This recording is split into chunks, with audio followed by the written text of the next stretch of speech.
हाजिर हूं मैं अपूर्वा सिंह और आप देख रहे हैं इंडिया न्यूज उत्तर प्रदेश उत्तराखंड। आज की बड़ी बहस होगी, कांग्रेस का असली चेहरा, उनको आतंकी लगते हैं भटके हुए युवा। अब तक जांच में यह साबित हो गया है कि डॉक्टर उमर नबी ने साजिश के तहत लाल किले के पास व्यस्त सड़क पर आत्मघाती हमला किया और मारा गया। साथ में मारे गए 15 निर्दोष और मासूम लोग, 20 से ज्यादा लोग घायल भी हुए हैं। उमर का एक वीडियो भी सामने आया है जिसमें वो फिदायीन हमला, जिसे वो खुदकुशी नहीं बल्कि मार्टरडम ऑपरेशन बता रहा है। यानी उसने लाल किले के पास धमाके की पूरी प्लानिंग पहले से की हुई थी। इतने सारे सबूतों के बाद भी कांग्रेस सांसद इमरान मसूद को आत्मघाती धमाके में मारा गया उमर आतंकवादी नहीं लगता। इमरान मसूद को उमर सिर्फ भटका हुआ नौजवान लगता है। उमर के साथ ही व्हाइट कॉलर टेरर मॉड्यूल में शामिल सभी आतंकवादियों को उमर भटका हुआ नौजवान, इमरान मसूद यहां पर भटका हुआ नौजवान बता रहे हैं। यानी इमरान मसूद को आतंकवादी घटना में भी हिंदू मुसलमान दिख रहा है। इमरान मसूद ही क्यों, कांग्रेस नेता हुसैन दलवई, जम्मू कश्मीर के मुख्यमंत्री उमर अब्दुल्ला, पीडीपी अध्यक्ष महबूबा मुफ्ती जैसे कई मुस्लिम नेताओं के बयान यही बताते हैं। इन्हें आतंकवादी हमले में मारे गए आम लोगों की चिंता नहीं है, आतंकवादियों के गुनाह पर पर्दा डालना है, अपने वोट बैंक की चिंता करना है। एक तरफ इमरान के बयान पर सियासी बवाल मचा है तो दूसरी तरफ यूपी सरकार में मंत्री रघुराज सिंह ने मुस्लिमों को लेकर एक बयान दिया है जिससे तूफान मच गया है। उन्होंने कहा कि जितना अधिक पढ़ा मुसलमान है वो उतना बड़ा आतंकवादी है। साथ ही उन्होंने मुस्लिम यूनिवर्सिटी को आतंकवादियों का अड्डा बताया है। इतना ही नहीं, उन्होंने एएमयू में जांच की मांग तक कर डाली है। आज उसी मुद्दे पर हम चर्चा करेंगे, लेकिन उससे पहले एक रिपोर्ट आपको यहां पर दिखाते हैं।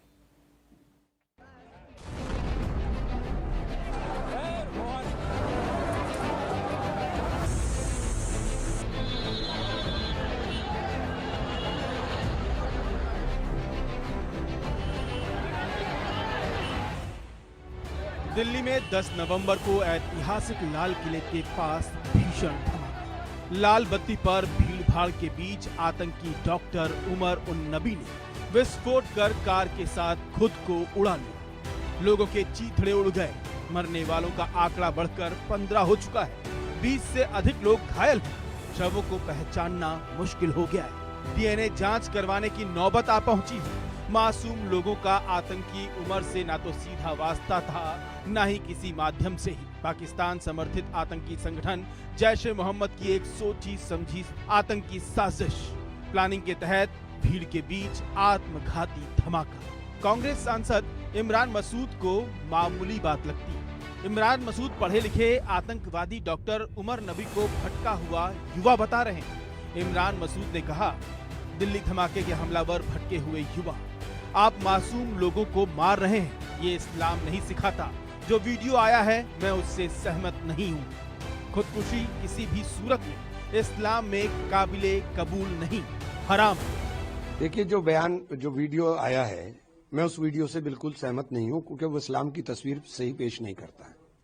और ये जो कहा जा रहा है कि साहब उसने फिदायीन हमले को जस्टिफाइड कर रहा है, खुदकुशी हराम है। खुदकुशी किसी भी सूरत में इस्लाम के अंदर नहीं है, जायज नहीं है। आप खुदकुशी कर रहे हो, अपने साथ इनोसेंट लोगों को मार रहे हो, तो वो इस्लाम की तस्वीर नहीं है, ना वो इस्लाम का रास्ता है। वतन के साथ मोहब्बत करना हमें हमारा इस दीन सिखाता है। तो आप ऐसे काम करके, ऐसी बात करके जो वतन के खिलाफ हो और उसको इस्लाम से हाथ जोड़ने का काम करें, उसका इस्लाम से कोई लेना देना नहीं है। और ये भटके हुए लोग हैं, इन भटके हुए लोगों की बात से इस्लाम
कर विभत्स मौत देने वाला आतंकी उमर और साजिश में शामिल तमाम आतंकी कांग्रेस सांसद इमरान मसूद को भटके हुए युवा दिख रहे हैं। तो फिर इमरान मसूद को बताना चाहिए कि आतंकवादी होता कौन है। आतंकियों को बचाने वाले इमरान मसूद के बयान पर बीजेपी ने निशाना साधा है। कांग्रेस का असली चेहरा फिर बेनकाब हुआ। आतंकी उमर ने मासूमों की हत्या की। कांग्रेस सांसद उसे भटका हुआ युवा बता रहे हैं। देश कांग्रेस पर कभी भरोसा नहीं कर सकता। ये वोट बैंक नीति को राष्ट्र नीति से ऊपर रखने के अलावा कुछ नहीं है। कांग्रेस मुस्लिम लीग माओवादी कांग्रेस बन चुकी है।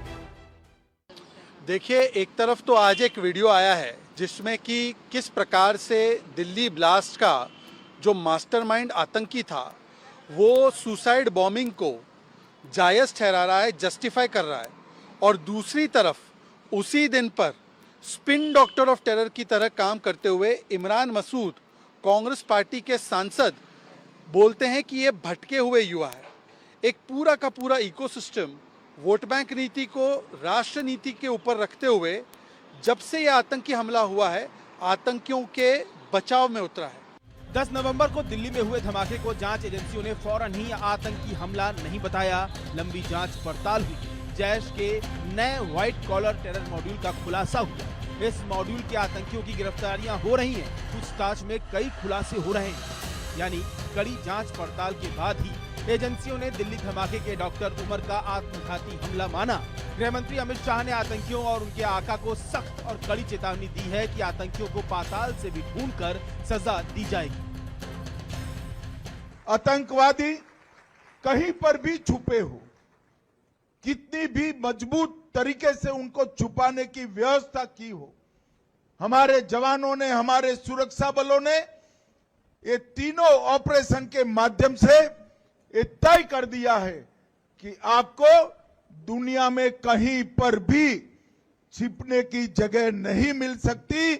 भारत की सुरक्षा फोर्स, भारत की सुरक्षा एजेंसियां पाताल से भी ढूंढकर आपको आतंकवादी कृत्य का दंड देने के लिए कृत निश्चयी। इमरान मसूद जिन्हें भटके हुए युवा बता रहे हैं, जानते हैं इनकी खतरनाक प्लानिंग क्या थी।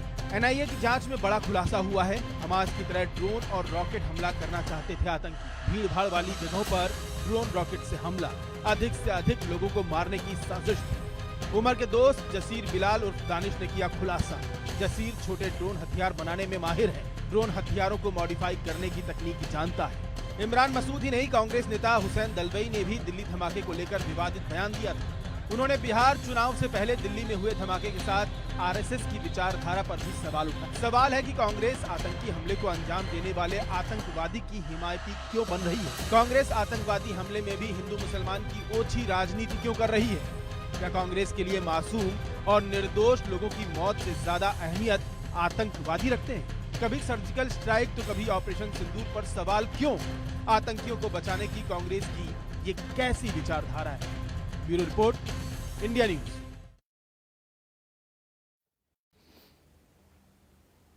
चलिए, तो ये रिपोर्ट आपने देखा और समझा कि किस तरह से एक पक्ष यहाँ पर आतंकवादियों के लिए अभी भी आंसू बहा रहा है और उन्हें भटका हुआ युवा कह रहा है।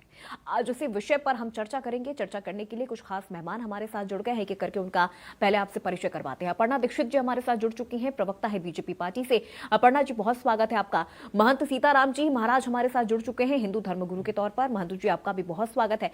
रतन तिवारी हमारे साथ जुड़ गए हैं, प्रवक्ता है कांग्रेस पार्टी से। रतन तिवारी जी, आपका भी बहुत स्वागत है। और शोएब सिद्दीकी साहब हमारे साथ जुड़ गए हैं, मुस्लिम स्कॉलर के तौर पर। शोएब सिद्दीकी साहब, आपका भी बहुत स्वागत है। और हमारे सहयोगी सिद्धार्थ प्रताप सिंह हमारे साथ जुड़ चुके हैं। सबसे पहले एक बार सिद्धार्थ का यहाँ पर रुख करना चाहूंगी और उनसे एक सवाल यहाँ पर लूंगी। उसके बाद सीधे चर्चा की शुरुआत प्रवक्ताओं के साथ करेंगे। सिद्धार्थ, जिस तरह से कार्रवाई लगातार की जा रही है, अगर हम बात लखनऊ की कर ले तो वहां पर भी कार्रवाई हो रही है।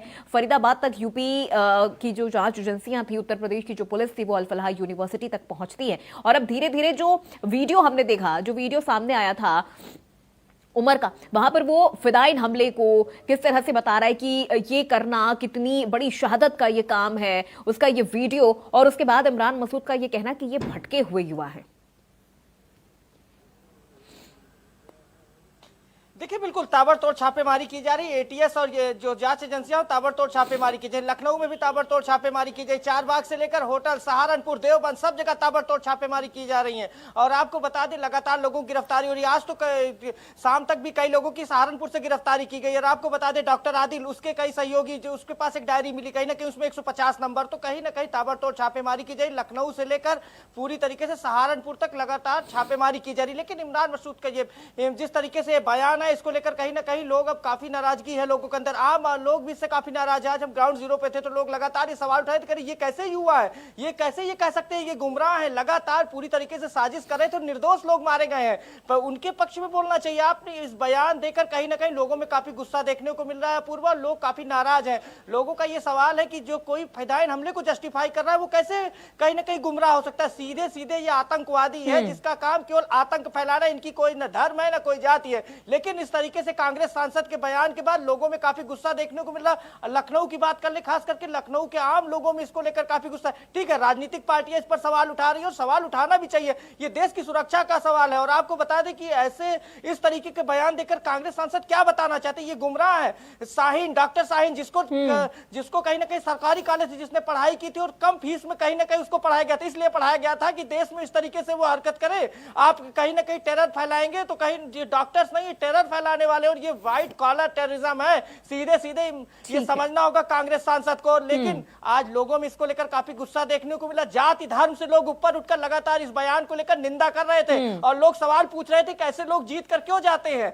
और ऐसे लोग जीत के हमने क्यों भेजा। हमने जीत कर ये इसलिए भेजा है कि कुछ देश में अगर इस तरीके की दिक्कत आए तो सबके साथ खड़े हो, ना कि ऐसे लोगों को जस्टिफाई करे। जी चलिए ठीक है, सिद्धार्थ में लौटूंगे आपके पास। अब एक बार चर्चा की शुरुआत यहां पर प्रवक्ताओं के साथ करते हैं। रतन तिवारी जी, सबसे पहले तो आपसे ही शुरुआत करूंगी, चूंकि इमरान मसूद साहब ने जो ये बयान दिया है, आतंकवादियों को उन्होंने भटका हुआ युवा कहा है, क्या क्लैरिफिकेशन, क्या एक्सप्लेनेशन आप उनके इस बयान को देना चाहेंगे?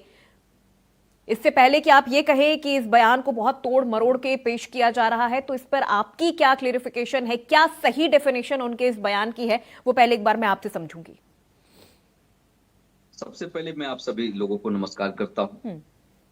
देखिए, कांग्रेस के सांसद इमरान मसूद जी ने जो कहा है, अगर उनके बयान को अगर आप पूरा देखेंगे और समझेंगे तो आप लोगों को लगेगा कि वो आतंकवाद का समर्थन नहीं कर रहे।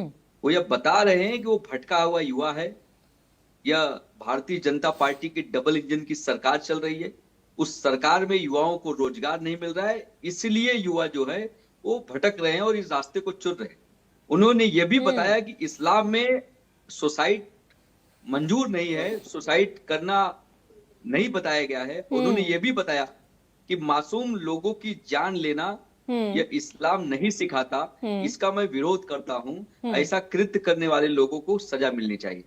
तो आप बता दीजिए उन्होंने क्या गलत कह दिया। मैं भी अगर कहूं तो मैं भी कह रहा हूं कि वो भटके हुए लोग हैं, आतंकवाद को चुन रहे हैं, उनका कोई मजहब नहीं है, कोई धर्म नहीं है, कोई जात नहीं है। सरकार उन्हें फांसी की सजा दे दे, कांग्रेस पार्टी सरकार के साथ है। लेकिन सरकार को भी चौकन्ना रहने की जिम्मेदारी है। आपके भारत के अंदर पुलवामा में इतने बड़े हादसे हो जाते हैं, पहलगाम में इतने बड़े हादसे हो जाते हैं, दिल्ली के लाल किले में ब्लास्ट हो जाता है, तो आपकी जो खुफिया एजेंसियां हैं वो कहाँ है? प्रधानमंत्री की जो चौकीदारी है वो कहाँ गायब है? प्रधानमंत्री की जो सुरक्षा एजेंसियां हैं वो कहाँ है? तो सवाल उठता है और सरकार से सवाल पूछना चाहिए। लेकिन यह बीजेपी के लोग अपने ही सरकार से सवाल नहीं पूछते, वो विपक्ष से सवाल पूछते हैं। तो देश को मैं बताना चाहता हूं कि देश के लोग, आप समझदार हैं, आप बताइए कि देश की सुरक्षा की जिम्मेदारी किसकी है? इस देश की जो हमला हुआ है, जो ब्लास्ट हुआ है, उसकी जिम्मेदारी किसे लेना चाहिए? वो आप समझदार हैं, आप समझ सकते हैं। ठीक है, चलिए रतन तिवारी जी, दो चीज आपने यहां पर कही। मैंने आपसे इस पूरे विषय पर इमरान मसूद जी के बयान का एक्सप्लेनेशन ये कहकर आपसे ये मांगा था कि ताकि बाद में आप मीडिया पर आरोप ना लगाए कि मीडिया इस बयान को देखिए बहुत तोड़ मरोड़ के पेश कर रही है। लेकिन आपने तो सर पूरा ही बेड़ा गर्क कर दिया। मुझे तो लगा कि आप कुछ तो उनको डिफेंड करेंगे, लेकिन आप ये कह रहे हैं कि बीजेपी के राज में अगर युवाओं को नौकरी नहीं मिल रही तो युवा आतंकवादी बन जाएंगे। बहुत से युवा हैं। एक मिनट रतन जी, आपकी पूरी बात मैंने सुनी सर, प्लीज एक मिनट। बहुत से युवा हैं सर जिनको नौकरी नहीं मिल रही है, क्या करे? हथियार उठा ले वो। आतंकवादी अरे बन जाए लेकिन वो। झूठे वादे, नहीं नहीं, पूर्वा वो जी झूठे तो वादे सर क्यों किए गए? आतंकवाद बनना ये कौन सा ऑप्शन है? आतंकवादी हमने- बनना ये कौन सा ऑप्शन है? अगर आपको रोजगार नहीं, नहीं मिल हम रहा तो- है, आप किसी कारणवश रोजगार नहीं पा रहे हैं, अगर आपको नौकरी नहीं मिल रही है, तो क्या आपके पास इसके अलावा कोई दूसरा ऑप्शन नहीं है पेट पालन करने के लिए, अपना भरण पोषण करने के लिए? क्या आपके पास इसके अलावा कोई और स्किल नहीं है? आप आतंकवादी बन जाएंगे। अपूर्वा और जी, देखिए, सिर्फ और आप सिर्फ ये जबरदस्ती चुनिंदा, उस भाषण सिर्फ को ये मेरे मुंह चुनिंदा में डाल रही हैं। नहीं मैं सर, आपको एक मिनट clear रतन करता जी, हूं। रतन जी, मैंने ये सिर्फ नहीं ये कहा कि चुनिंदा, उन्हें आतंकवादी बन ये जाना कुछ चाहिए। चुनिंदा लोग, नहीं, नहीं, ये नहीं, कुछ चुनिंदा मैंने लोग ये ही नहीं क्यों कहा कि आतंकवादी उन्हें बने? और आतंकवादी बन जाना चाहिए। ये सर क्या ये बेरोजगार थे रतन तिवारी जी? नहीं, क्या ये बेरोजगार वही थे? कह रहा ये हूं, अच्छे मैंने ये खासे नहीं कहा। डॉक्टर थे सर, अच्छे खासे डॉक्टर थे, भाई, इनको कैसे किसी ने भटका दिया? मैं वही तो कह रहा हूं कि मैं ये नहीं कह रहा हूं कि उन्हें आतंकवाद बन जाना चाहिए। हम तो यह कह रहे हैं कि इस्लाम में यह कबूल नहीं है। इस्लाम में यह नहीं बताया गया है किसी मासूम की जान ले लेना और आई एग्री सुसाइड विद कर यू, लेना। I agree with you. Islam नहीं सिखाता है, कोई धर्म नहीं सिखाता है सर, कोई धर्म नहीं सिखाता है कि आप किसी की जान ले लें, कोई धर्म नहीं सिखाता। बिल्कुल बिल्कुल बिल्कुल, मैं उससे एग्री कर रही हूँ सर। ये बयान इमरान मसूद जी ने भी दिया था, मैं उससे भी एग्री कर रही हूँ कि इस्लाम हो चाहे कोई भी धर्म हो, वो इस तरह से आपको किसी की जान लेना नहीं सिखाता, ना अपनी जान देना सिखाता है। लेकिन जो ये युवा है सर, जिनको इमरान मसूद साहब सो कॉल्ड भटके हुए युवा कह रहे हैं, ये बेरोजगार भी नहीं थे, ये गरीब नहीं थे, ये बेरोजगार नहीं थे, ये गरीब नहीं थे, ये मजबूर नहीं थे। आप हमसे सवाल पूछ रही हैं क्योंकि सर इस तरह का बयान आपकी पार्टी के नेता दे रहे हैं, इस तरह का बयान आपकी पार्टी के नेता क्यों दे रहे हैं? नहीं, भाजपा से भी सवाल पूछिए ना। उन्होंने एक बार भी इस हमले में मारे गए लोगों के बारे में तो नहीं पूछा सर। उन्होंने एक बार भी इस हमले में मारे गए युवाओं के बारे में नहीं पूछा। जान चली जा रहे हैं। आपको सवाल भाजपा से पूछना चाहिए ना कि आपकी चौकीदारी आखिर क्या हो गई है। एक मिनट सर, आपसे सवाल मेरा था, ये बयान इमरान मसूद जी ने दिया था, ये बयान बीजेपी के किसी प्रवक्ता ने या बीजेपी पार्टी के किसी नेता लीडर ने नहीं कहा था। बीजेपी तो ये कह रही है कि सर हम तो पाताल से खोज के बाहर निकालेंगे अगर कोई आतंकवादी जो इसमें शामिल होगा, हम तो उसको पाताल से खोज के निकालेंगे। लेकिन वो यहाँ ना तो मरने वालों पर उंगली उठा रहे हैं, ना तो वो ये कह रहे हैं कि ये जिन्होंने मारा है ये भटके हुए युवा है सर, भटका हुआ युवा। मैडम, ये वही कांग्रेस पार्टी है, अफजल गुरु को फांसी पे लटकाने वाली कांग्रेस है। यह वही कांग्रेस है कसाब को बीर चौराहे पे फांसी पे लटका दी। ये कांग्रेस पार्टी है, किसी को बख्शती नहीं है। लेकिन भारतीय जनता पार्टी, राजनीति कैसे की जाती है, राजनीति का फायदा कैसे उठाया जाए, चलिए मैं इस पर भी आती हूँ, मैं इस पर भी आती हूँ। ठीक है, ये वही कांग्रेस पार्टी है सर जिसने बटला हाउस एनकाउंटर 2008 को फेक एनकाउंटर कहा था, जबकि सुप्रीम कोर्ट और दिल्ली हाई कोर्ट ने इस एनकाउंटर को असली और वैध माना। अब रुक जाइए रतन तिवारी जी, अब प्लीज रुक जाइए सर, अभी रुक जाइए, नहीं अभी रुक जाइए सर। अफजल गुरु 2001 संसद हमला, कांग्रेस के नेताओं ने सर सार्वजनिक मंचों पर यह कहा था कि हमें अफजल की फांसी पर शर्म है।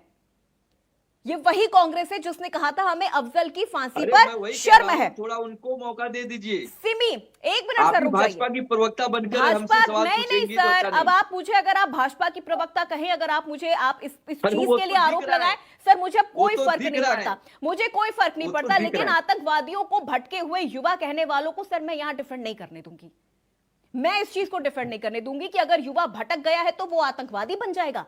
और जो ये आतंकवादी थे जिन्होंने हमला किया, वो कहां से भटक गए थे सर? ना तो वो गरीब थे, ना तो वो बेरोजगार थे, ना तो वो अनपढ़ थे, ना तो वो उनके साथ कुछ ऐसा अत्याचार हुआ था कि वो बन गए आतंकवादी। सर वो प्रॉपर तरीके से एक व्हाइट कॉलर टेरर मॉड्यूल चला रहे थे, वो नौकरी पेशा थे सर, डॉक्टर थे, डॉक्टर जिनको हमारे देश में भगवान कहा जाता है सर, धरती का, वो डॉक्टर थे। अब तक चलिए ठीक है, मैं लौटूंगी आपके पास, मैं लौटूंगी सर, अभी बहुत सारे सवाल है। अपर्णा दीक्षित जी, भटका हुआ युवा कैसे कह सकते हैं इमरान मसूद साहब, ये कैसे भटक गए? बीजेपी नौकरी नहीं दे रही है तो ये आतंकवादी बन गए।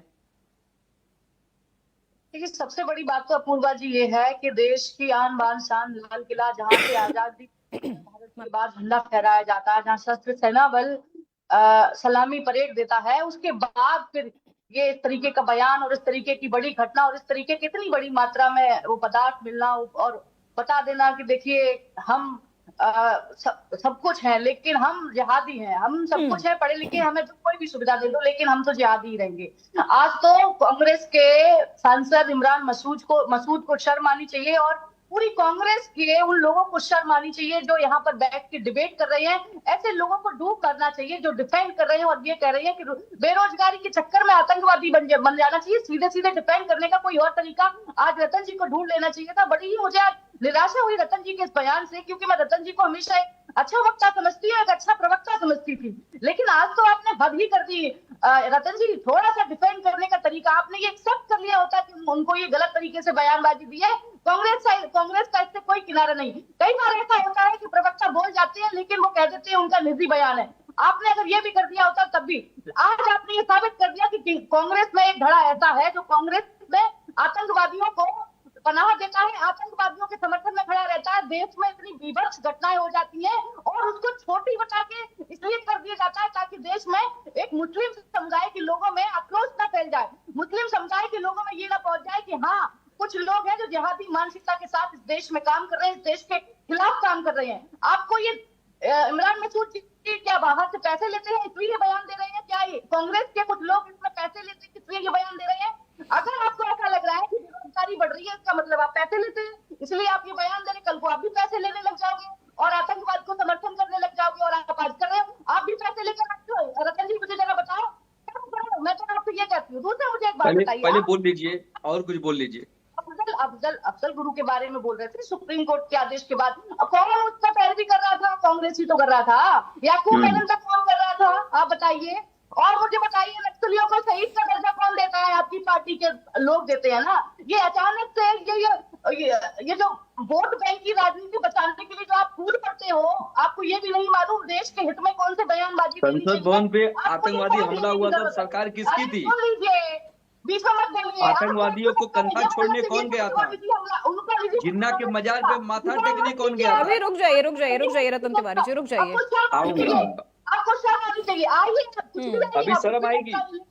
अभी मैं शुरू करूंगा तो आपको भी शर्म आएगी और शायद चुर्रू भर पानी न मिले आपको डूब मरने के लिए। हमला, इतनी बड़ी घटना, देश की अस्मिता का प्रतीक, जिन्ना के मजार पे माथा टेकने आप लोग जाओ, कंधार आते हो अकबर की मजार पे बाबर की मजार पे सबसे पहले कौन गया था? रतन तिवारी जी, सबसे पहले कौन गया था? इंदिरा गांधी गई थी। कराची और भारत सबसे पहले इंदिरा गांधी जी गई थी सर, चलवाओ। सबसे पहले इंदिरा गांधी जी गई थी बाबर की मजार पे, और जाके उन्होंने कहा था कि बहुत अच्छी अनुभूति हो रही है यहाँ आके। एक बयान सुना दीजिए आप। दरअसल पूर्व लोगों ने फेंका, अपूर्वा जी, कोई बयान होगा आपके पास? समुदाय के लोगों में आक्रोश ना फैल जाए, मुस्लिम समुदाय के लोगों को हम डिफेंड करेंगे और बड़ी बड़ी घटना, हम छोटी छोटी घटना को बता देंगे। भटके हुए युवाएं, यही किसी हिंदू का नाम आ गया होता तो ये बुरी तरीके से पीछे पड़ जिन्ना के मजार पे माथा टेकने वाले। चलिए अब रुक जाइए अपर्णा जी, रतन जी अब रुक जाइए। बाकी मेहमान भी हमारे साथ जुड़ गए, एक एक करके एक बार पहले उनसे भी रिएक्शन ले लेते हैं।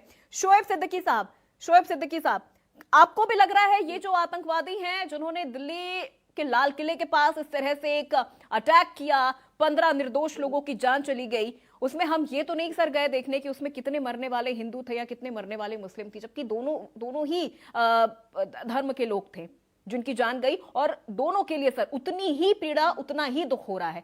लेकिन इमरान मसूद का ये कहना कि ये भटके हुए आतंकी हैं, और रतन तिवारी जी का भी ये कहते हुए डिफेंड करना कि अगर इनको नौकरी नहीं मिलेगी तो फिर ये आतंकवादी बन जाएंगे। देखिए अपूर्णा जी, ऐसा है, ये जो हादसा हुआ है बहुत बड़ा हादसा हुआ है, इसको बहुत हल्के ना लिया जाए। लेकिन आप अगर ये बात देखिए तो इस तरह के मामले जो होते हैं इसमें आप डिबेट जो है दूसरों पे ले चले आते हैं। आप बताइए, इमरान मसूद का जो अपना बयान था वो तो नंबर 2 की बात होगी, उन्होंने क्या बयान दिया, इस्लाम क्या कह रहा है, तो बहुत बड़ी तारीख है।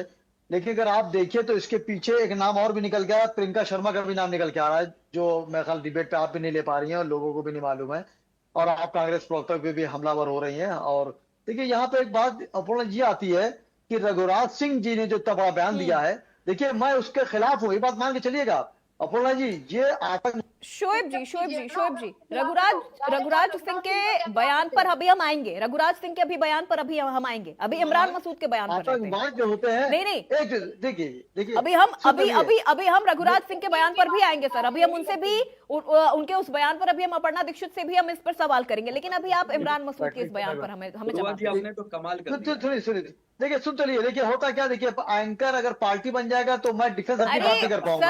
मैं उसके खिलाफ नहीं हूँ। देखिए मैं तो डेकोरम होता है ना सर, चर्चा करने का एक डेकोरम होता है। अब सब एक ही में मिला के सर खिचड़ी नहीं पकाना है ना, एक एक करके चर्चा कर रहे हैं ना, एक एक करके मुद्दा उठा रहे हैं। अभी इमरान मसूद के मुद्दे पर रहते हैं, आप उस पर जवाब दीजिए ना। इमरान मसूद के इस बयान पर जवाब दीजिए ना।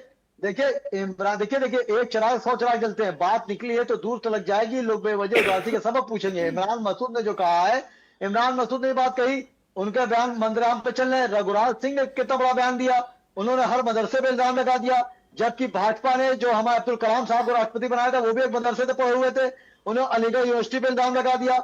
अलीगढ़ यूनिवर्सिटी पूरी दुनिया में मशहूर है। अलीगढ़ यूनिवर्सिटी में मैंने अपर्णा जी से पर सवाल करूंगी, मैं अपर्णा जी से पर सवाल करूंगी, अपर्णा जी से सवाल मैं करूंगी। लेकिन शोएब सिद्दीकी साहब, ये भटके हुए युवा कैसे हैं? अगर कोई युवा बेरोजगार है, अगर उसे नौकरी नहीं मिल रही है, तो वो आतंकवादी बन जाएगा? सीधा सिंपल सा सवाल है सर, हाँ या ना? देखिए बिल्कुल सही कह रही है। देखिए हाँ ना तो नहीं हो पाएगा। आप उधर तो 6 दिख रही, हमें 9 दिख रहा, मैं कह रहा हूँ हाँ ना कैसे नहीं हो पाएगा सर? देखिए हाँ ना कैसे नहीं हो पाएगा सर? सिंपल सा इसका सवाल है ना, सिंपल सा जवाब है। वाकया है, जो हादसा हुआ बिल्कुल गलत हुआ है, और हर मजहब तो ये बयान भी तो गलत है, गलत माना गया है। ये बयान भी गलत है सर। देखिए इमरान मसूद ने जो बयान दिया है, देखिए बात समझिए। अभी कांग्रेस के प्रवक्ता ने आप तो अपनी बात कही, हमारे वहां नहीं हर मजहब में है कि अगर आप खुद बनेंगे तो वो रूह भटकती रहेगी। और जो नौजवान जो उन्होंने कहा, देखिए उसके टिप्पणी पे बहुत गहरी में नहीं जाऊंगा। मैं रघुनाथ सिंह वाली बात पे बात करूंगा, चूंकि मैं भी यूपी का लखनऊ का रहने वाला हूँ, कि उन्होंने अगर एक मुसलमान ने गलती की तो पूरी कौम के बयान पर बात करना है, आपको इमरान मसूद के बयान पर बात नहीं करना है। आप उस पर ये नहीं कहना चाह रहे कि नहीं उन्होंने गलत कहा, उन्होंने गलत कहा। कोई युवा अगर भटक जाएगा, किसी के पास अगर नौकरी नहीं है, किसी के पास अगर नौकरी नहीं है, तो वो आतंकवादी बन जाएगा। देखिए आतंकवादी जो बन रहा है उसका कोई मजहब ही नहीं होता। मैंने कहा 50 गैर मुस्लिम बम ब्लास्ट में, अजमेर बम ब्लास्ट में कौन निकला आप बताइए, कितने बम ब्लास्ट निकले? मैं तो सपोर्ट नहीं कर रहा हूँ, मैं कह रहा हूँ जो कांड हुआ बिल्कुल गलत हुआ है। जो जिसने किया मुसलमान, उसको मुसलमान हिंदू हर मुसलमान आतंकवादी नहीं होता, हर मुसलमान आतंकवादी नहीं होता जी। तो मैं तो बात हमेशा हर मुसलमान आतंकवादी नहीं होता, लेकिन यहाँ पर मेजोरिटी किसकी निकल कर आ रही है सर? मेजोरिटी किसकी निकल कर आ रही है? Doctor Shaheen, doctor Umar. तो जो देखिए मैं सपोर्ट थोड़ा कर रहा हूँ, उनको सजा मिलेगी। और हमारे गृह मंत्री अमित शाह ने बात कही दी है कि ढूंढ के निकाला जाएगा, मैं आपके साथ हूं। लेकिन आप ये जो कह रही इमरान मसूद ने जो बात किया उनका अपना बयान हो सकता है, मैं आपसे बात कर रहा हूं रघुनाथ सिंह ने कितनी बड़ी बात कह दी, उस पर आप डिबेट नहीं कर रहे, उस पर मेरी नहीं सुन रहे। हर मदरसों में लगा दिया। आप समझ नहीं पा रहे, आप समझ नहीं पा रहे सर, एक एक करके मुद्दा उठा रहे हैं। अभी हम इमरान मसूद के बयान पर बात कर रहे हैं, रघुराज सिंह के बयान पर भी मैं आऊंगी ना कि उन्होंने कैसे ऐसे कह दिया। सवाल मैं लूंगी अपर्णा जी से, सवाल मैं लूंगी अपर्णा जी से, वो इस पर जवाब देंगी। चलिए ठीक है, महंत जी माफी चाहूंगी, बहुत देरी में सर आपके पास आ रही हूं मैं। क्या रिएक्शन है आपका इस चीज को लेकर? अगर कोई युवा भटक जाएगा, अगर उसके पास नौकरी नहीं है, अगर उसके पास अपना जीवन यापन करने के लिए कुछ भी नहीं है, तो क्या आतंकवादी बनना उसके लिए एकमात्र ऑप्शन है? एकमात्र रास्ता उसके पास यही है कि वो आतंकवाद अपना ले? देखिए कांग्रेसियों की विचारधारा रहा है, इमरान मसूद जी स्वयं आतंकवादी को पालित पोषित करने वाले हैं, स्वयं आतंकवादियों से जुड़े लोग हैं। अगर इनकी जांच उच्च स्तरीय होगा तो स्वयं आतंकवादी निकलेंगे। ये देशद्रोही हैं, राष्ट्रद्रोही हैं। राष्ट्र पर इतना बड़ा जो है आघात पहुंचता है, जो है नरसंहार करने की जो है चेष्टा करता है, ऐसे जो है भारत की प्रभुता पर कुठाराघात होता है, उसके पक्ष में ये लोग खड़े होते हैं। ऐसे खुल करके नहीं बोल पाते हैं कि आतंकवादी था। ऐसे देशद्रोही राष्ट्रद्रोही को फांसी होना चाहिए, इससे जुड़े हुए लोगों को फांसी होनी चाहिए, ये बात नहीं बोलते। एक पढ़ा लिखा व्यक्ति को कहते हैं भटका हुआ है, एक जो है पढ़ा लिखा व्यक्ति डॉक्टर है, कोई इंजीनियर है, कोई प्रोफेसर है, सब देखिए साइन के जो है गाड़ी से जो है 47 पकड़ाता है। इनका कहना है कि मुसलमान ही आतंकवादी क्यों होता है, सभी मुसलमान आतंकवादी नहीं होते, लेकिन मुसलमान ही आतंकवादी क्यों होता है, इस्लाम को मानने वाले ही आतंकवाद क्यों होते हैं, इससे निश्चित रूप से जानिए कि ये देशद्रोही है। नहीं, लेकिन महंत जी क्या इस्लाम ये सिखाता है, इस्लाम ये सिखाता है कि किसी की जान लेना है? मुझे तो नहीं लगता कि कोई भी धर्म ये सिखाता हो कि आपको किसी की जान लेना है, वो बहुत वो आपका काम है। देखिए, इन लोगों के शुरू से प्रारंभ से ये ट्रेनिंग दी जाती है कि हमारे लिए, उनके लिए जो है हिंदू काफिर है, हिंदू को कत्ल करो, हिंदुओं को संहार करो, ये ट्रेनिंग दी जाती है। देखिए, अलीगढ़ मुस्लिम यूनिवर्सिटी से पढ़े लिखे व्यक्ति क्यों आतंकवादी होते हैं? ये ऐसे विचारधारा जो निरंतर सनातन संस्कृति पर कुठाराघात करना, भारत की अस्मिता पर कुठाराघात करना, हिंदुओं को दहला देने वाले मुजम्मिल के पास ऐसे ऐसे जो है पढ़े लिखे व्यक्ति जो है 10 लाख लोगों की संहार करने की जो है विचारधारा करता है, ऐसी जड़ तैयार करता है जिससे एक बूंद से हजारों लोगों की जान जा सकती है। इस पे ये नहीं बोल पाते हैं, खुले तौर पर इनको बोलना चाहिए, ये ओछी राजनीति नहीं करना चाहिए। ये ओछी राजनीति देश की अस्मिता पर कुठाराघात है, कतई बर्दाश्त करने योग्य नहीं है। चलिए ठीक है महाराज जी, मैं लौटूंगी आपके पास। रतन तिवारी जी, अब अगर बीजेपी अगर इस हमले को राजनीतिक रूप दे रही है, जैसा कि बार बार विपक्ष कह रहा है, तो फिर यहां पर इमरान मसूद हो गए या फिर कांग्रेस के और भी सारे लीडर, वो इस आत्मघाती हमलावर को आतंकवादी क्यों नहीं कह पा रहे हैं? वो इसको भटका हुआ युवा इस शब्द से क्यों इसको इतना सजा धजा के संबोधित कर रहे हैं? सीधे सीधे कहे ना कि वो आतंकवादी था। देखिए मैडम जी, हमने आपके चैनल पे ये भी कहा कि अगर उन्होंने गलती किया है, अगर उन्होंने गुनाह किया है, उन्होंने पाप किया है, तो सरकार का काम है और कांग्रेस पार्टी सरकार के साथ खड़ी है, उन्हें फांसी पे लटका दो किसी भी चौराहे पे। पूरा विपक्ष इसका सपोर्ट करेगा, पूरा विपक्ष इसका समर्थन करेगा। लेकिन अगर हम भारतीय जनता पार्टी से सवाल पूछते हैं तो आप हमारी माइक को बंद कर दे रही हैं, आप हमारी आवाज को दबाने का काम करें। दूसरे साथी शोएब ने अगर रघुराज प्रताप सिंह की बात की तो आपने तुरंत उनको रोक दिया। अगर हमने जिन्ना की मजार पे भाजपा बताया कि भाजपा लोग गए थे जिन्ना की मजार पे माथा टेकने और आतंकवादियों को कंधार छोड़ने इन लोग गए थे, तो आपने मुझे भी बोलने नहीं दिया। आप अगर डिबेट करवा रही हैं तो आपको सबको सुनना पड़ेगा, विपक्ष को भी सुनना पड़ेगा और सत्ता पक्ष को भी सुनना पड़ेगा, तभी अच्छा लगेगा। नहीं तो मैं नहीं, शोएब भाई नहीं, पूरा दर्शक भी कहेंगे कि आप भाजपा की प्रवक्ता बनकर चैनल पे काम कर रही हैं। अगर आप भाजपा का समर्थन नहीं करेंगी तो हो सकता है आपकी नौकरी चली जाए। तो इसके लिए मैं कहता हूं कि आप निष्पक्ष, आप पत्रकार हैं, आपकी बड़ी इज्जत है, आपका बड़ा नाम है। अब एक मिनट रुक जाइए, ठीक है अपर्णा जी, देखिए रतन जी, मेरी नौकरी जाएगी कि रहेगी? अगर चली भी जाएगी तो भी सर आतंकवादी तो नहीं बनूंगी। रुक जाइए अपर्णा जी, रतन तिवारी जी, अगर मेरी नौकरी रहती है सर या अगर चली भी जाती है, बेरोजगार भी हो जाऊंगी सर, भटक भी जाऊंगी, लेकिन कभी आतंकवादी नहीं बनूंगी। पहली चीज। दूसरी चीज आतंकवाद की कोई जाति धर्म नहीं है, बिल्कुल नहीं बनना चाहिए। तो सर मेजॉरिटी किसकी है यहाँ पर? मेजॉरिटी आपकी मोदी अगर आपको रोजगार उपलब्ध नहीं कराएंगे, हिंदू आतंकवाद शब्द किसने लाया था? हिंदू आतंकवाद शब्द किसने लाया था? अगर कोई आतंकवादी गैर मुस्लिम निकलता है, अगर कोई आतंकवादी गैर मुस्लिम निकलता है तो आप तो सर पूरा डंका पीट देते हैं कि ये हिंदू आतंकवाद है, ये हिंदू आतंकवाद है। मुस्लिम अगर कोई आतंकवादी निकलता है तो आप उसकी धर्म यहाँ पर आपके लिए नहीं होता है कि नहीं उसका तो कोई धर्म नहीं है? क्यों नहीं होता है उसका कोई धर्म? कौन से धर्म से आता था वो? कह दिया ना कि उसने जो किया है उसकी सजा मिलनी चाहिए, लेकिन आप भी उसको आतंकवादी क्यों नहीं बोल रहे हैं? आप उसको भटका हुआ युवा क्यों कह रहे हैं? उसको नौकरी नहीं मिली तो वो भटक गया। चैनल पे बैठ के वो दम दिखाइए, हुंकार ये भरिए कि प्रधानमंत्री नरेंद्र मोदी आपकी चौकीदारी में इतने बड़े बड़े हमले कैसे हो रहे हैं? आपकी कांग्रेस के कार्यकाल में इतने बड़े बड़े हमले कैसे हो गए सर? कांग्रेस के कार्यकाल में इतने बड़े बड़े हमले कैसे हो गए? कांग्रेस के कार्यकाल में इतने बड़े हमले कैसे हो गए? डबल इंजन की सरकार से सवाल पूछेंगे तो देश के दर्शकों को अच्छा लगेगा, मुझे भी अच्छा लगेगा। सर जब कांग्रेस की सरकार थी ना, अब आप सुन लीजिए, जम्मू कश्मीर में कितने सारे ऐसे हमारे सेना के जवान थे जो वहां पर सर सिर्फ एक मूक दर्शक की तरह वहां पे खड़े रहते थे। अब चले नो गए, फायर 70 साल आफ्टर पुरानी। 9 mm, ये अरे सर वहां आप पर रिकॉर्ड क्यों- होता था आप कि सुन जब तक पाकिस्तान आप- की तरफ से आज की बात करिए ना, मोर्टार तक पहलगाम वहां की से अगर बात ना छोड़ करिए, दिया जाए, पुलवामा की चाहे बात कुछ भी हो करिए। जाए, आप 9 mm से ऊपर फायर नहीं कर सकते हैं। ये था सर धन्यवाद। कांग्रेस के कार्यकाल में। क्या आतंकवादी हमले नहीं अरे हुए आप भारत तो में? ये भी- क्या कर लिया आपने? क्या कर अरे लिया आप आपने? ये भी बता दीजिए ना कि इंदिरा गांधी ने 93,000 सैनिकों को घुटने के बल लाके खड़ा कर दिया था। ये भी तो बता दीजिए चैनल पे, ये नहीं बताएंगे आप? क्या है? उसके बाद आतंकी हमले क्या बंद हो गए sir? Mumbai serial blast, Varanasi में। मैं आपसे हार गया पूर्वा जी, मैं आपसे हार गया। चलिए अपर्णा जी, अब सवाल यह है कि रघुराज सिंह ने जो ये बयान दिया है, ये किस तर्क पर ये बयान दे रहे हैं?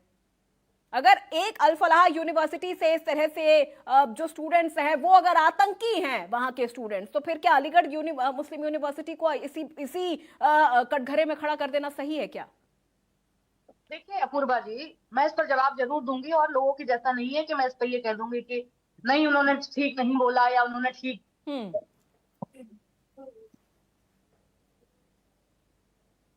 बोला। इसको डिफेंड करना यूनिवर्सिटीज है। ऐसे जहां पर आतंकियों के पहले से भी संबंध निकल के आ रहे हैं, ऐसी यूनिवर्सिटीज की हमें जांच होनी चाहिए वहां क्या पढ़ाई हो रही है। और ये बहुत अच्छा है कि हाँ, ऐसे लोग जहां उनकी मानसिकता ही बदल दी जाती है, ऐसी चीजों पर हमें निगाह रखने की जरूरत है। ये उन्होंने उससे संदर्भित बात को कहा है, इसको कोई कहने में बुराई नहीं है। और मैं भी कहती हूँ, जहां जिहादी मानसिकता बनाई और पनपाई जाती हो, ऐसी स्थिति में ऐसी जगहों की जांच होना अनिवार्य है, क्योंकि ये देश की सुरक्षा का मामला है। मैं उनके बयान से इत्तेफाक रखती हूँ और मुझे से कहने में कोई गुरेज नहीं है। दूसरा, मैं एक और पॉइंट बता देना चाहती हूँ, ये इमरान मसूद वही हैं जिनको ये तोहफा मिला है लगातार, कांग्रेस का टिकट मिला, फिर ये सांसद बन गए। इनको जो गुलदस्ते में तोहफा मिलता है ना, ये कह दिया था उन्होंने एक बार कि नरेंद्र मोदी जी की बोटी बोटी काट दूंगी, के बयान के बाद कांग्रेस ने उन्हें ऐसे करके तोहफा दिया है सांसद के रूप में कि देखो एक आदमी तो आया उनकी तरफ से बोलने वाला, और देखिए ऐसे लोग जो जिहादी मानसिकता रखते हैं उसके एवज में देखिए ऐसे लोगों को मैंने लाखों लोगों ने वोट दे के उन्हें सांसद बनाया है। आपके प्रधानमंत्री नरेंद्र मोदी से ज्यादा वोट से जीते हैं। ऐसी घटनाओं को देखिए नहीं कहा जा सकता है कि आप डिफेंड कीजिए। इसको निजी बयान बता देते तो रतन जी मैं समझ जाती कि आपके अंदर मादा है। अरे मैं निजी बयान क्यों बता दूं? आपसे कुछ नहीं होता। अरे मैं आपके हिसाब से चलूंगा, आपके हिसाब से अपूर्वा जी चलेंगी, आपके हिसाब से एंकर महोदया चलेंगी, आपके हिसाब से हम नहीं चलेंगे। तो आप भी कह रहे होंगे, आप हमें मैसेज कर देंगे कि आप ये बोल दीजिए तो हम बोल देंगे। अरे अंदर से तो आप हमें मैसेज करेंगी तो हम आपके हिसाब से चलेंगे। ये अपूर्वा जी को आप मैसेज करिए, वो आपके हिसाब से चलेंगी, हम आपके हिसाब से नहीं चलेंगे। हम तो सवाल पूछेंगे और मजबूती से सवाल पूछेंगे, और अभी तो लड़ाई मजबूती से लड़ी जाएगी। रतन तिवारी जी आखिर कब तक इस तरह से सवाल ही पूछते रहेंगे सर? कभी पाकिस्तान से भी सवाल पूछ लीजिए कि उनके कितने ड्रोन गिरे, कभी पाकिस्तान से भी पूछ लीजिए कि उनके कितने सिपाही, उनकी कितनी सेना, उनके कितने आतंकी मारे गए, या सिर्फ संसद भवन में खड़े होकर सर भारत से ही सवाल पूछना है, भारत की सेना से ही सवाल पूछना है कि हमारे कितने ड्रोन गिरे? अरे प्रधानमंत्री मोदी पाकिस्तान बिना बुलाए चले जाते हैं बिरयानी खाने। आपके पास बिना बात के आप बतंगड़ बना रहे जा रहे हैं। इस बात बिना बुलाए बिरयानी खाने चले जाते हैं पाकिस्तान। और पाकिस्तान के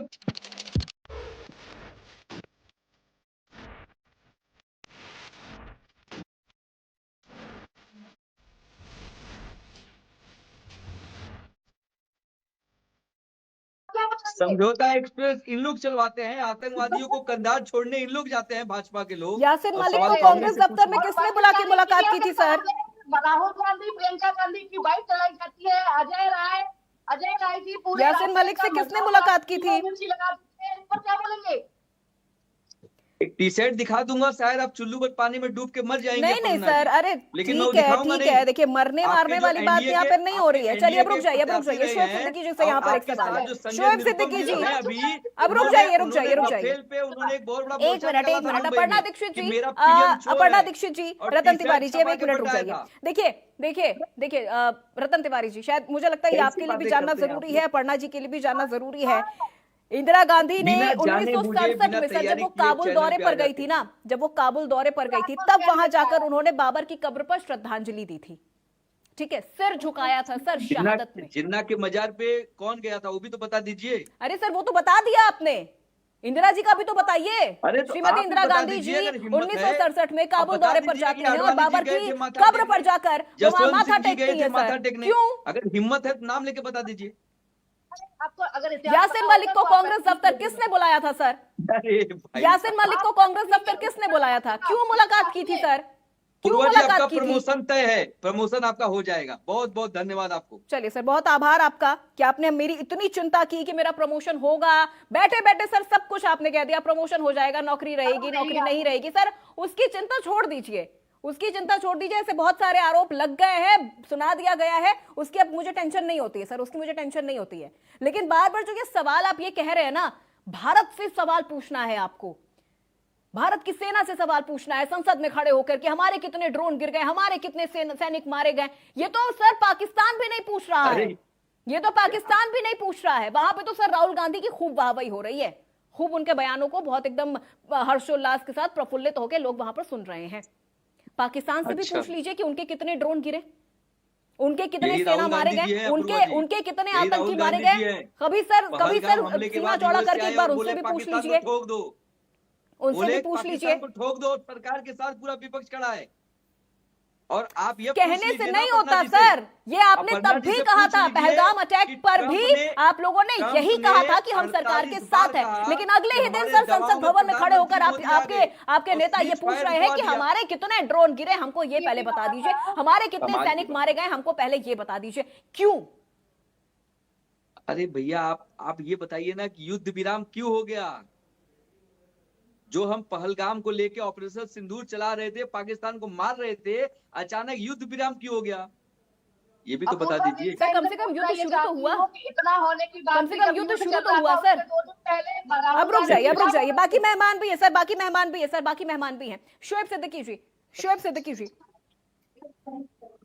भटका हुआ युवा, और अभी रघुराज जी का भी जो सवाल है वो मैंने अपर्णा जी से पूछा, वो डिफेंड तो नहीं कर रही है उनके इस बयान को। ठीक है, उनका ये बयान अगर वो इस तरह से कह रहे हैं हर मुस्लिम यूनिवर्सिटी पे अगर वो इस तरह से आक्षेप लगा रहे तो ये गलत है, ये गलत है।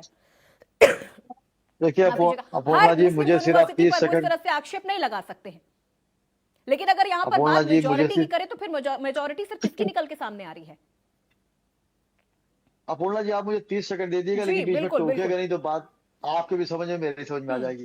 देखिए अपर्णा जी, होता क्या है, किसी जो क्लास होते हैं उसमें 100 बच्चे पढ़ रहे हैं और टीचर एक ही 2 बच्चे को ज्यादा इंपॉर्टेंट दे रहा है तो वो क्लास बिगड़ जाता है, कोई बच्चा पढ़ नहीं पाता। उसी तरह घर में अगर 6-7 औलादे हैं और माँ बाप किसी एक औलाद को बहुत चाह रहे हैं, सबको नजरअंदाज कर रहे हैं, तो वो घर बिगड़ जाता है, कभी बनता नहीं है। उसी तरह टीवी पर अगर एंकर जो है सबकी नहीं सुनता है और एक डिफेंस में आ जाता है, दूसरा बड़ा करता है, तो बस डिबेट दूसरों पर चली जाती है। अब आइए प्रतापगढ़ी पर आ जाइए, प्रतापगढ़ी पर आ जाइए। इमरान प्रतापगढ़ी बहुत बड़ी शख्सियत नहीं है, आप लोग डिबेट करके उनको बड़ा बना देती हैं। वो राज्यसभा सांसद में, ठीक, अच्छी बात है। मैंने बार बार बात कही और हमारे कांग्रेस प्रवक्ता ने बात कही कि जो नौजवान की बात कही है, ये मैं आपको चैलेंज से कह रहा हूं कि मैं उसके खिलाफ हूं जो उन्होंने कहा है।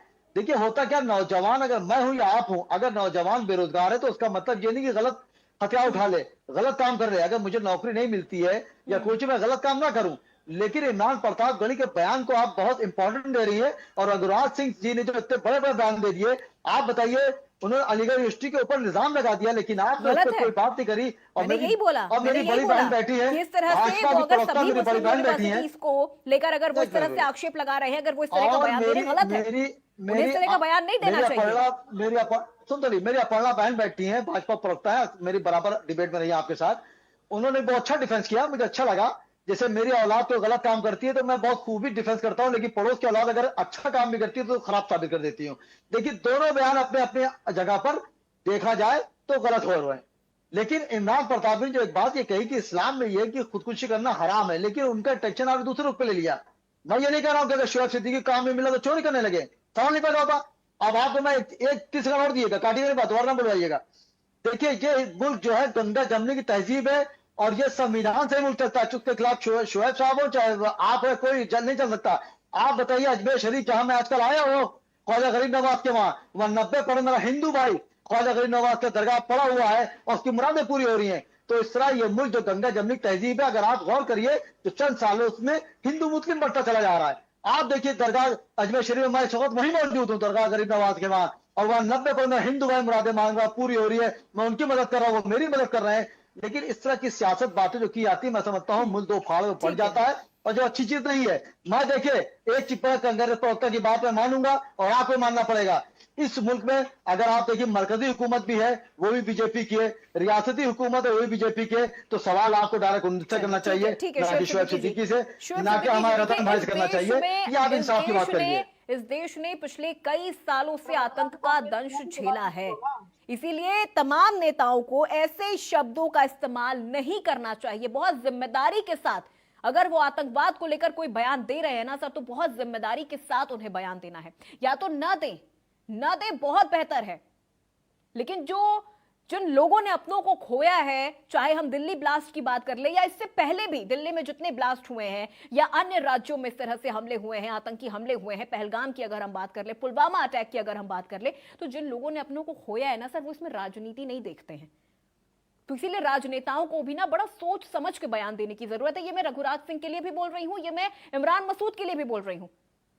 यहां पे मेरी तरफ से कोई पार्शियलिटी नहीं है कि रघुराज सिंह ने अगर इस तरह का बयान दे दिया तो मैं बड़ी उनकी वाहवाही करने लगूंगी, या इमरान मसूद ने इस तरह का बयान दिया तो मेरे सवाल सिर्फ उनके लिए होंगे। नहीं, बड़ा सोच समझ के, बड़ी जिम्मेदारी के साथ सर बयान देने की जरूरत होती है। हर मुसलमान आतंकवादी नहीं होता, लेकिन मेजॉरिटी अगर हम यहां पर देखें तो फिर वो ऐसे ही आतंकियों की क्यों निकल के सामने आ रही है। ये ना तो भटके हुए थे, ये ना तो गरीब थे, ये ना तो बेरोजगार थे, ना तो ये देश के सताए हुए थे, देश की राजनीति से ये बिखरे हुए थे। सब कुछ था सर इनके पास, परिवार भी था, नाम भी थी, इज्जत भी थी, पढ़ाई भी थी, सब कुछ था, नौकरी भी थी, फिर ये कैसे भटक गए। महंत जी, क्लोजिंग कमेंट सर आपसे ही शुरू कर रही हूं इस पूरे विषय को लेकर। आतंकवादियों की जो है धर्म, वह इस्लाम ही धर्म होता है। मुसलमान ही क्यों जो है आतंकवादी होते हैं। यूनिवर्सिटी की बात आई, अलीगढ़ में हिंदू छात्र छात्राओं को होली पे दौरा करके मारा गया था। रघुराज सिंह जी ने जो कहा वह सही कहा।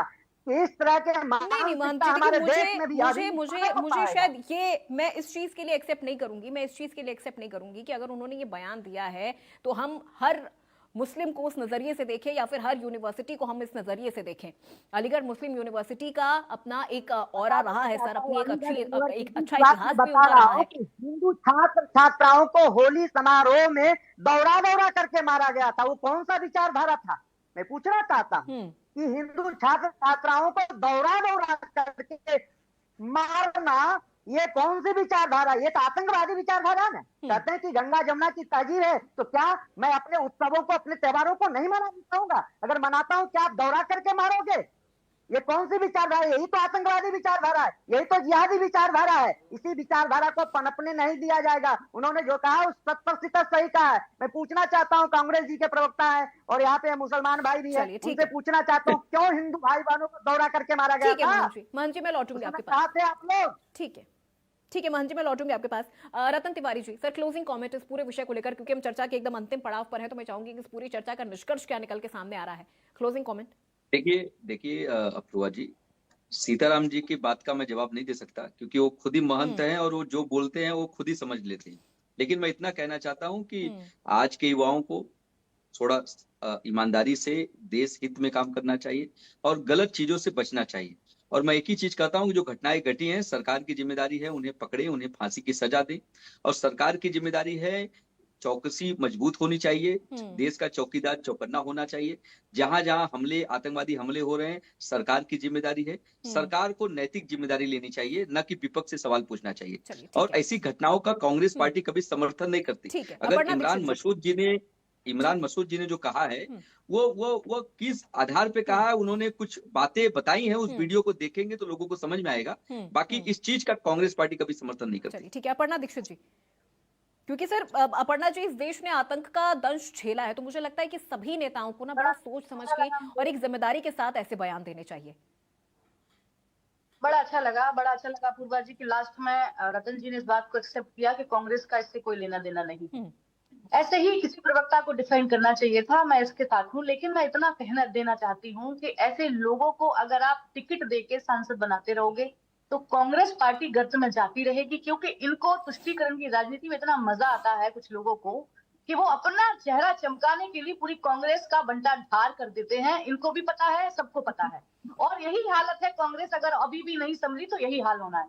दूसरा, जिम्मेदारी की बात कर रहे थे, तो सरकार पूर्ण तरीके से, मैं बता दूं, बहुत बड़ी घटना को रोकने में हम सक्षम हुए हैं। और ये जो हम इनको लगातार, इनके पीछे थी सुरक्षा एजेंसियां, और ये जल्दबाजी में हुआ आधा अधूरा हमला है, ये भी कहा गया है। और मैं आपको सुनिश्चित कर देना चाहती हूँ अपूर्वा जी, इंडिया न्यूज चैनल के माध्यम से और आपके माध्यम से, कि किसी को भी नहीं छोड़ा जाएगा, चाहे वो कोई भी हो। मैं आपके माध्यम से ये भी कहूंगी कि आने वाले समय में जितना भी विपक्ष का कहना है, प्रकाश करना है, करिए, लेकिन साफ होना चाहिए सुरक्षा के मामले में। ये देश की सुरक्षा का मामला है पूर्वा जी। और आने वाले भविष्य में इस तरीके की घटनाएं, अगर, मैं तो चाहूंगी कि सुरक्षा एजेंसी हमेशा अलर्ट ही रहती है, लेकिन अगर कुछ लोग ऐसी सुरक्षा एजेंसी कोई त्रुटि भी होती है तो हमेशा सरकार ने माना है कि हम इन एजेंसियों को और भी ठीक है अपर्णा जी, रखें और शोएब सिद्दीकी जी, घटना ना हो। ठीक है शोएब सिद्दीकी जी, क्लोजिंग कमेंट इस पूरे विषय पर आपका।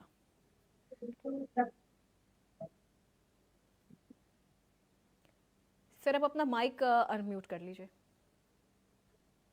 अपर्णा जी, देखिए, जो ये हादसा हुआ है उसके खिलाफ मैं हूं, मैं मुल्क के साथ हूं। और मैं एक बात, दोनों बात कहना चाहूंगा, इमरान मसूद साहब हो या हमारे रघुराज साहब हो, उनको इस तरह के बयान से बचना चाहिए।